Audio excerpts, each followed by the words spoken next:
Hello friends, एक बार फिर से स्वागत है आपका हमारे चैनल में। तो आज हम क्लास 10 का सेकंड चैप्टर अम्ल और क्षारक लवण का दूसरा पार्ट लेके आए हैं और इस पार्ट के साथ ये चैप्टर भी कंप्लीट हो जाएगा। तो चलिए स्टार्ट करते हैं। पिछली क्लास में या पिछले वीडियो में हम लोग किए थे यूनिवर्सल इंडिकेटर के बारे में, जो ये सार्वभौम सूचक है।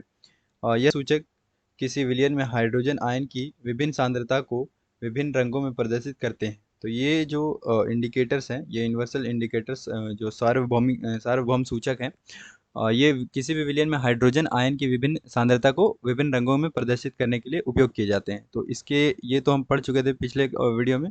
अब हम चलेंगे इससे आगे की ओर।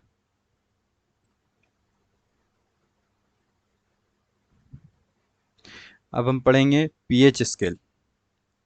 तो पीएच स्केल जो बेसिकली रूप से है किसी विलयन में उपस्थित H प्लस आयन की सांद्रता ज्ञात करने के लिए एक स्केल विकसित किया गया है, जिसे पीएच स्केल कहते हैं। मतलब किसी भी विलयन में H प्लस आयन की सांद्रता कितनी है, इसको ज्ञात करने के लिए एक स्केल इजाद किया गया है, जिसका नाम पीएच स्केल रखा गया है।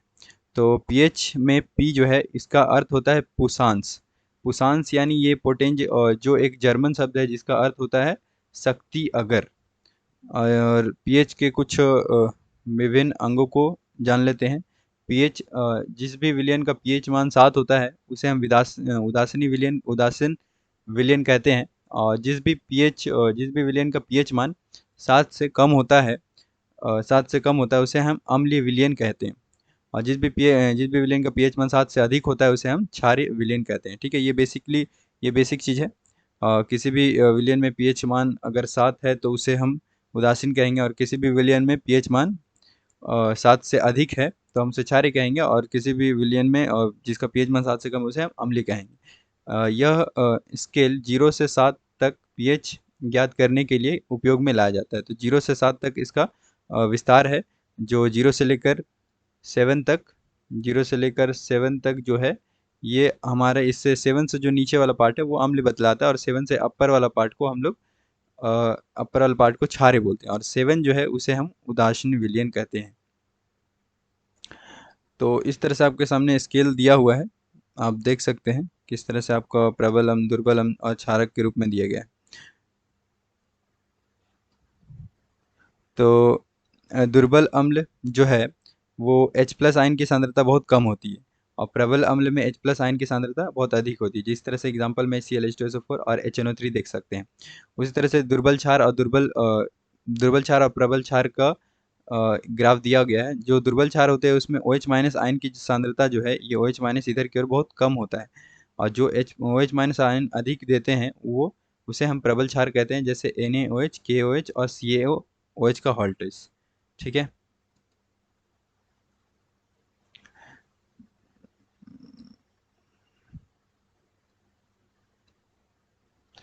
तो यहाँ भी दिया हुआ है बढ़ती हुई अम्लीय प्रकृति जो है, 7 से कम होगा तो ये अम्लीय प्रवृत्ति बढ़ेगी, और 7 से ऊपर की ओर जाएगा तो इसमें क्षारीय प्रकृति बढ़ेगी। ठीक है, और 7 वाला जो है ये उदासीन रहेगा। इसमें इधर H प्लस आयन की सांद्रता बढ़ती है और इधर H प्लस आयन सांद्रता की कमी होती है। ठीक है।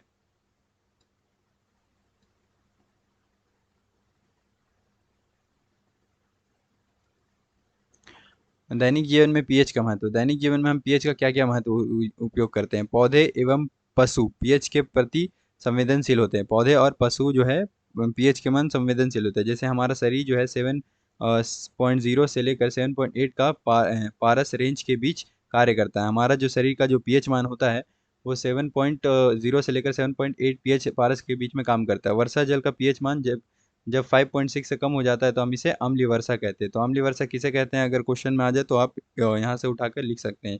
जब भी वर्षा जल का पीएच मान 5.6 से कम हो जाता है तो हम उसे अम्लीय वर्षा कहते हैं, क्योंकि 5 से अगर अधिक कम जाएंगे तो वो अधिक अम्लीय बनेगा, और इसे हम अम्लीय वर्षा भी कह सकते हैं। अब मिट्टी का पीएच मान। मिट्टी का जो पीएच है, अच्छी उपज के लिए पौधों को एक विशिष्ट पीएच पारस की आवश्यकता होती है। यदि किसी स्थान की मिट्टी का पीएच कम या अधिक हो तो किसान उसमें आवश्यकता अनुसार अम्ल या क्षारीय पदार्थ मिलाते हैं। तो मिट्टी का भी पीएच मान मैटर करता है। यदि उसे आवश्यकता अनुसार उपयोग किया जाए तो आवश्यकता अनुसार उसमें हम अम्ल और क्षार का पदार्थ मिला सके हम अपने उपयोग लायक उसे बना सकते हैं। हमारे पाचन तंत्र में भी पीएच का बहुत बड़ा योगदान होता है। जो हमारा उदर जो है, स्टोमक जो है, हाइड्रोक्लोरिक एसिड उत्पन्न करता है जो भोजन के पाचन में सहायक होता है। उपज की स्थिति में उदर अधिक मात्रा में अम्ल उत्पन्न करता है जिसके कारण उदर में दर्द व जलन का अनुभव होता है। इस दर्द से मुक्त होने के लिए एंटाएसिड जैसे क्षारकों का उपयोग किया जाता है जो अम्ल की अधिक मात्रा को उदासीन करता है, जैसे मिल्क ऑफ मैग्नीशिया। तो जैसे ही हम लोग हमारा जो उदर है, स्टोमक है, उसमें हाइड्रोक्लोरिक एसिड का हाइड्रोक्लोरिक एसिड उत्पन्न करता है जिसके कारण हमारा भोजन पचता है। यदि किसी स्थिति में वो उदर अधिक मात्रा में अम्ल उत्पन्न करता है तो हमारे उदर में दर्द व जलन के अनुभव होते हैं जिसे हम एसिडिटी भी कहते हैं, और इसे खत्म करने के लिए हम कुछ एंटा एसिड पदार्थों का इस्तेमाल करते हैं। जैसे एक उदाहरण दिया हुआ मिल्क ऑफ मैग्नीशिया एक क्षार का काम करता है जो कि ये बेसिक अम्ल को उसके अभिक्रिया को खत्म करके उदासीन कर देता है और उस अम्ल की प्रभाव को खत्म कर देता है। अब पीएच परिवर्तन के कारण दंत क्षय। पीएच की वजह से दंत क्षय भी कई लोगों का होता है। मुंह में पीएच का मान 5.5 से कम होने पर दांतों का क्षय प्रारंभ हो जाता है। तो यदि 5.5 से कम हो जाएगा तो दांतों का क्षय जो है प्रारंभ हो जाएगा, और 5.6 से कम हो जाएगा तो हम उसे वर्षा जल कहेंगे, मतलब अम, अम्लीय वर्षा कहेंगे। ठीक है। दांतों का इनेमल कैल्शियम फॉस्फेट से बना होता है जो कि शरीर का सबसे कठोर पदार्थ होता है। दांतों का इनेमल जो है कैल्शियम फॉस्फेट से बना होता है और ये शरीर का सबसे कठोरतम पदार्थ होता है। यह जल में नहीं घुलता है, लेकिन मुंह के पीएच मान 5.5 से कम होने पर संक्षारित हो जाता है। ये जल में तो नहीं घुलता, लेकिन 5.5 मतलब से कम हो जाएगा तो दांत जो है संक्षारित होने लगते हैं। क्षारीय दंत मंजन का उपयोग करने से हम अम्ल की अधिकतम मात्रा से उदासीन किया जा सकता है। हमारे जितने भी दंत मंजन है वो क्षारीय दंत मंजन होते हैं, ताकि हमारे मुंह में उपस्थित अम्ल को उदासीन करके उसकी अभिक्रिया को दंत क्षय से बचाया जा सकता है। उसकी अभिक्रिया से दंत क्षय को बचाया जा सकता है। अब है पशुओं एवं पौधे द्वारा उत्पन्न, सॉरी, पशुओं,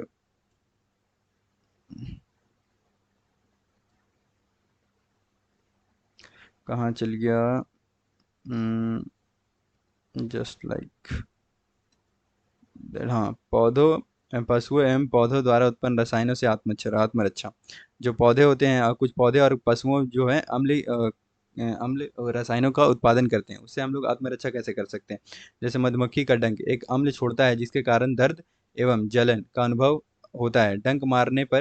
डंक मारे गए अंग में बेकिंग सोडा का उपयोग कर आराम मिलता है। जिसमें मधुमक्खी डंक मारती है उसमें हम बेकिंग सोडा लगा दें तो उसमें ठीक हो जाता है, क्योंकि मधुमक्खी जब डंक मारती है तो वो कुछ अम्ल का स्रवण करती है हमारे शरीर में, जिससे हमारे शरीर जो है जलन करने लगता है उस पार्ट में। अगर उस पार्ट में हम बेकिंग सोडा का इस्तेमाल करें जो कि क्षार है, उस प्रक्रिया को उदासीन करके हमें थोड़ा राहत देगा।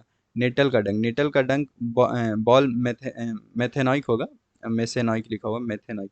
मेथेनॉइक अम्ल छोड़ जाते हैं जिनके कारण जलन वाले दर्द का अनुभव होता है, जिससे इसका इलाज डंक वाले स्थान पर डाक पौधे की पत्ती रगड़ कर किया जा सकता है। तो नेटल का डंक अगर किसी को भी लग जाता है तो उसके इर्द गिर्द ही एक डाक पौधा होता है, और जिसे हम अब उस जगह पे रगड़ कर उससे हम छूट पा सकते हैं।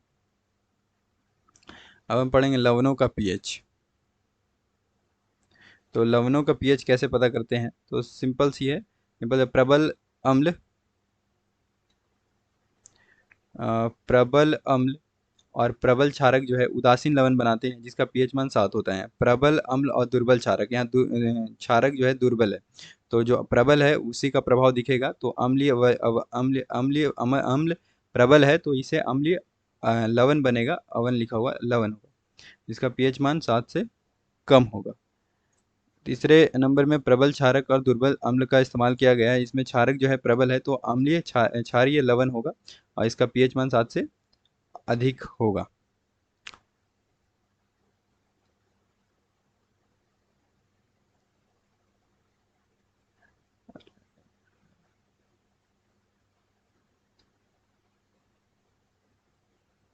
तो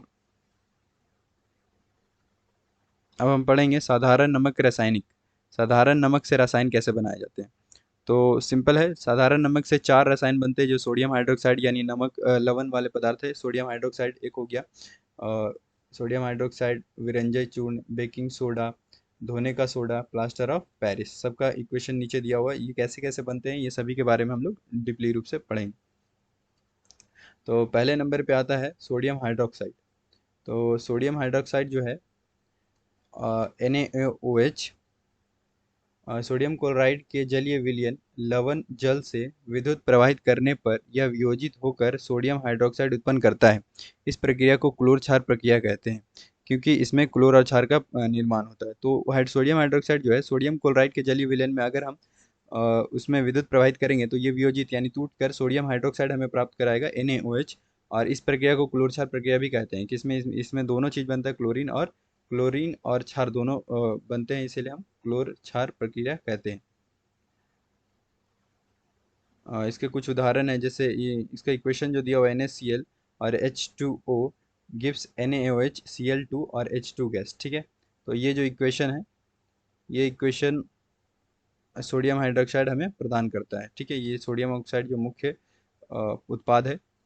एनोड पे क्लोरीन गैस निकलता है, कैथोड पे H2 गैस निकलता है और कैथोड के पास NaOH विलयन बनता है। तो जब भी हम लोग विद्युत पास करवाते हैं सोडियम क्लोराइड से, तो दो रोड का इस्तेमाल करते हैं, कैथोड और एनोड। तो एनोड में क्लोरीन गैस निकलता है, कैथोड में हाइड्रोजन गैस निकलता है। इसका उपयोग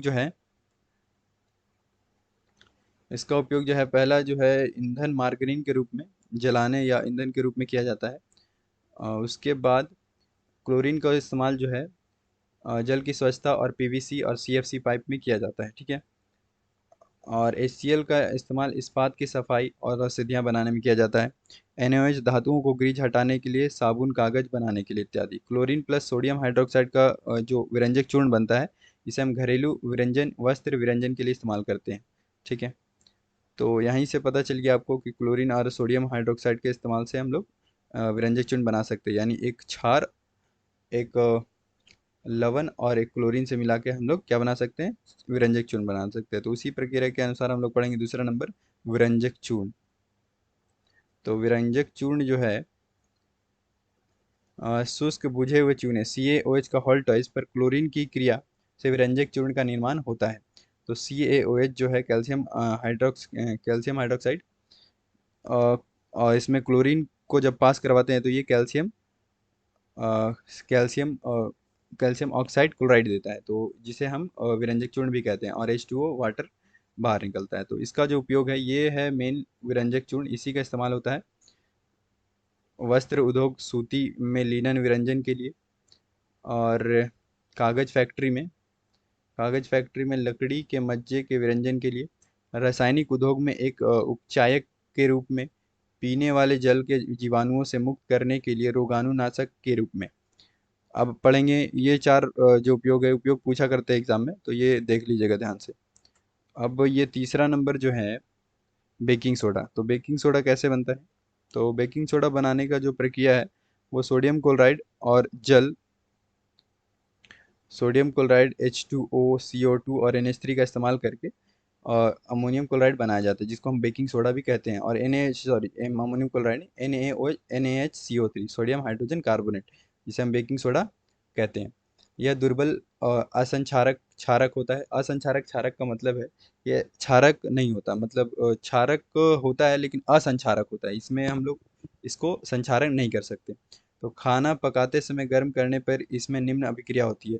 जब बेकिंग सोडा का लेते हैं, हीट करते हैं, खाना में इस्तेमाल करते हैं, तो ये Na2CO3 सोडियम कार्बोनेट और जल और कार्बन डाइऑक्साइड उत्पाद में हमें मिलता है।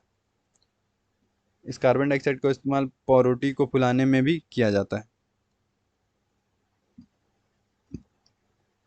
इसका उपयोग जो है बेकिंग पाउडर बनाने में, तो हमारा इसका उपयोग जो है बेकिंग पाउडर बनाने में, प्लस टार्ट्रिक अम्ल, इस अभिक्रिया से उत्पन्न CO2 के कारण पावरोटी के या केक में खमीर उठ जाता है, ये तो इससे मुलायम एवं स्पंजी हो जाता है। ठीक है, ये एंटासिड का एक संगठन है।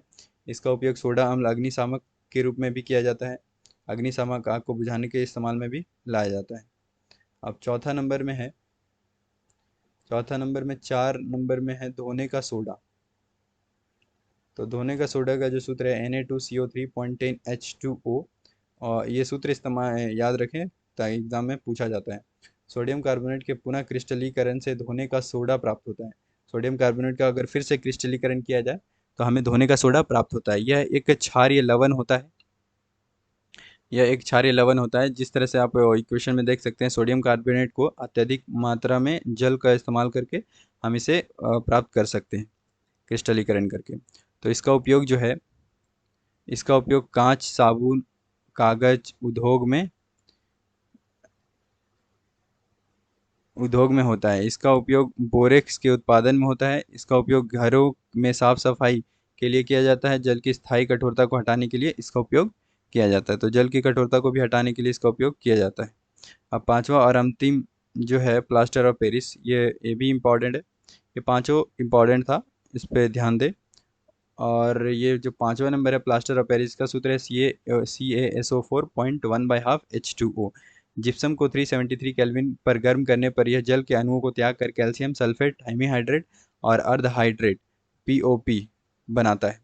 तो ये जो अर्धहाइड्रेट कैल्शियम सल्फेट हेमीहाइड्रेट है, यही है कैल्शियम सल्फेट हेमीहाइड्रेट, जिसे हम प्लास्टर ऑफ पेरिस भी कहते हैं।